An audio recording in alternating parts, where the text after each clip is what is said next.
Alors maintenant, on va prendre le sous-espace vectoriel K qui est égal à E inter F. Alors, on sait déjà que c'est un sous-espace vectoriel. C'est un résultat qu'on avait vu au début du chapitre. L'intersection de deux sous-espaces vectoriels de Kn est un sous-espace vectoriel de Kn. Alors, je rappelle que E, on avait trouvé, on a toujours vect de 1, 3, 0 et puis 1, 0, 2. Et puis F est égal à vect de, bon, on va choisir 0, 1, 1 et puis 1, 0, 0. Et donc, je cherche l'intersection des deux sous-espaces vectoriels. Eh bien, je prends X qui appartient à E inter F. X est égal à X, Y, Z. Et donc, je cherche, est-ce que j'ai une famille génératrice de E inter F, et puis après, à déterminer une base de E inter F. Eh bien, d'abord, je dis que X appartient à E. Donc, ça veut dire que X est combinaison linéaire de ces deux vecteurs. Donc, je dirais que X est égal à alpha fois le vecteur 1, 3, 0, plus bêta fois le vecteur 1, 0, 2, avec alpha bêta appartenant à R. Et puis, je prends X appartient à F.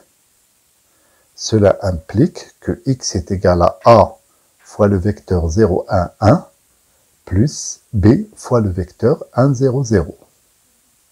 Donc, avec AB appartenant à R. Et donc, la première écriture donne du coup X égale à alpha plus bêta, 3 alpha, et puis 2 bêta. Et puis la deuxième écriture, ici, donne que X est égal à B, A et A. Mais c'est le même vecteur X. Donc, ce que je peux dire, donc, et je peux former un système comme ça, alpha plus bêta est égal à B, 3 alpha est égal à A, et puis 2 bêta est égal à A. Et donc, ce système est équivalent à dire, alors je peux tout exprimer en fonction de A, donc je peux dire que le alpha est égal à 1 tiers de A, et le bêta est égal à 1 demi de A, et puis que alpha plus bêta est égal à B. Et bien ainsi, le vecteur X, je peux l'écrire, et bien je reprends par exemple cette écriture, ben le alpha, je peux le remplacer par 1 tiers de A, et le bêta, je peux le remplacer aussi par 1 demi de A. Donc X est égal à 1 tiers de A fois le vecteur 1, 3, 0, plus 1 demi de A fois le vecteur 1, 0, 2.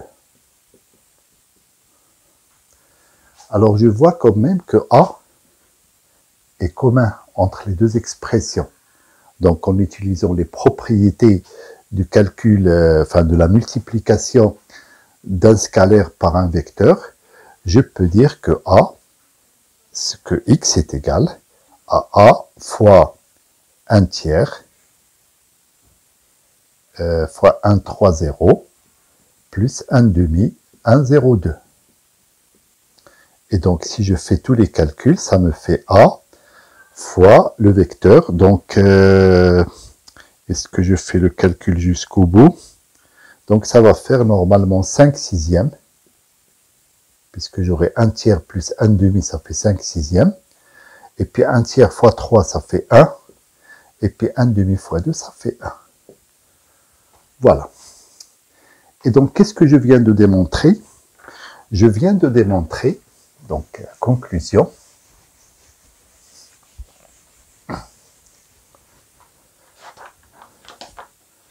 Donc la conclusion, c'est que si X appartient à E inter F, implique que X est combinaison linéaire de ce vecteur-là. Donc je peux dire que X appartient à vect. Alors au lieu de prendre 5 sixièmes 1, 1, je peux multiplier les trois coefficients, enfin les trois coordonnées par 6, et je peux dire, ça sera plus simple pour les calculs après, 5, 6, 6. Voilà. Et donc ça montre que E inter F est inclus dans vect de 5, 6, 6. Alors après, il faut montrer, alors bien sûr, on peut se baser sur le fait que généralement l'intersection de deux plans est une droite, et là, une droite, elle est de dimension 1. Donc je peux dire que E inter F est de dimension 1, qui est inclus dans un sous-espace vectoriel de dimension 1, donc ils sont égaux. Mais là, il faut quand même montrer l'implication réciproque, c'est-à-dire, qu'est-ce qu'il suffit de faire? Il suffit de montrer que le vecteur 5, 6, 6 appartient à E inter F. Alors, voyons voir le vecteur 5, 6, 6. Si je fais... Alors d'abord, je regarde, est-ce qu'il appartient à F? Donc, on constate que... Alors, je vais faire 6 fois le vecteur 0, 1, 1, plus 5 fois le vecteur 1, 0, 0, est égal à 5, 6, 6. Donc, 5, 6, 6 appartient à E.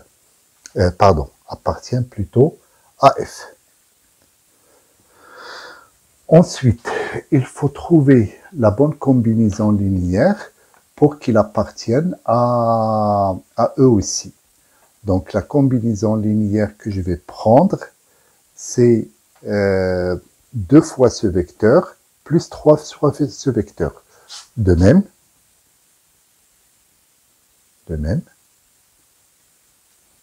2 fois 1, 3, 0, plus 3 fois 1, 0, 2, égale aussi à 5, 6, 6. Donc, 5, 6, 6 appartient aussi à E. Donc, j'ai ce vecteur qui appartient à la fois à E et à F, donc il appartient à E inter F. Donc, ainsi, 5, 6, 6 appartient à E inter F. Et du coup, comme ce vecteur appartient à E inter F, toute combinaison linéaire de ce vecteur va appartenir aussi à E inter F. Donc, on a l'inclusion réciproque. Et donc, du coup,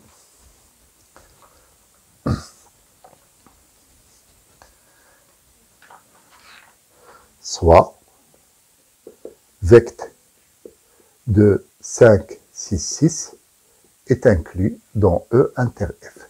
Donc, conclusion, E inter F est égal à vect de 5, 6, 6. Voilà.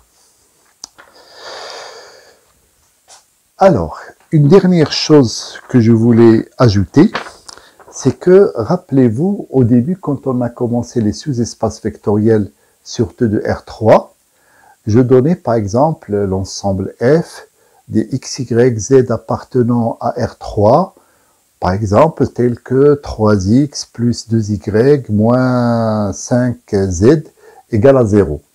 Et à partir de cette relation, on trouvait une famille génératrice et puis une base de F.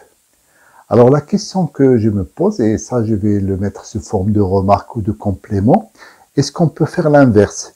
Est-ce que à partir, donc ça c'est des espaces vectoriels, ça va concerner des sous-espaces vectoriels de dimension 2 dans R3, c'est-à-dire des plans vectoriels, est-ce que pour un plan vectoriel, une fois que je connais une base, est-ce que je peux trouver une équation cartésienne comme ce que j'avais dit, du type ax plus by plus cz égale 0. Alors je le fais sur un exemple, donc complément. Je reprends h qui est égal avec, et là j'ai choisi deux vecteurs, j'ai choisi 0, 1, 2, et puis 1, moins 1, moins 4. Et je prends x qui est égal à xyz avec x appartenant à h. Et donc la question qui se pose, est-ce que je peux trouver une relation de type ax plus by plus z égale à 0 entre ces trois coordonnées? Alors pour ça, je dis que x est égal à xyz, et donc c'est une combinaison linéaire de ces deux vecteurs, donc c'est égal à alpha fois le vecteur 0, 1, 2, plus bêta fois le vecteur 1, moins 1, moins 4. Alors je fais les calculs, donc ça va me donner bêta, alpha moins bêta, et puis 2 alpha moins 4 bêta. Et donc ça veut dire, c'est équivalent à dire que x est égal à bêta, y est égal à alpha moins bêta, et puis z est égal à 2 alpha moins 4 bêta. D'accord? Et puis ensuite, je passe ici. Ce système est équivalent à dire que x est égal à bêta, y est égal à alpha moins x, et puis ça, non, c'est plutôt, j'exprime bêta en fonction de x, et puis alpha est égal à y plus bêta, c'est-à-dire y plus x, et là, gz est égal, et je remplace alpha et bêta par ces expressions-là. Donc ça va donner 2 facteurs de y plus x, et puis moins 4 bêta, c'est-à-dire moins 4x. Et donc là, je donne, donc ça c'est équivalent à dire que bêta est égal à x, alpha est égal à y plus x, et puis du coup, là, 2x moins 4x, ça va faire moins 2x, plus 2y, moins z, égale à 0. Et là, j'obtiens du coup une équation cartésienne de h. Alors je peux vérifier, par exemple ce vecteur-là, est-ce qu'il vérifie cette équation? Ben, si je remplace x par 0, y par 1, ça fait faire 0 plus 2, moins 2, ça fait effectivement 0. Pour celui-là, moins 2, ça fait moins 4, et puis moins 4, ça fait plus 4, ça fait 0. Voilà. Donc ce que je peux vous suggérer pour vous exercer, c'est de reprendre, par exemple, dans l'exercice, ceux qui sont des plans vectoriels, sur E, sur F, hein, vous regardez ceux qui sont des plans, puisque c'était G qui était égal à R3, alors que les autres sont des plans vectoriels. Bien sûr, à part K, enfin l'intersection de E et de F qui est une droite vectorielle. Mais vous prenez tout ce qui est plan vectoriel et puis vous essayez de trouver leurs équations cartésiennes. Voilà, merci.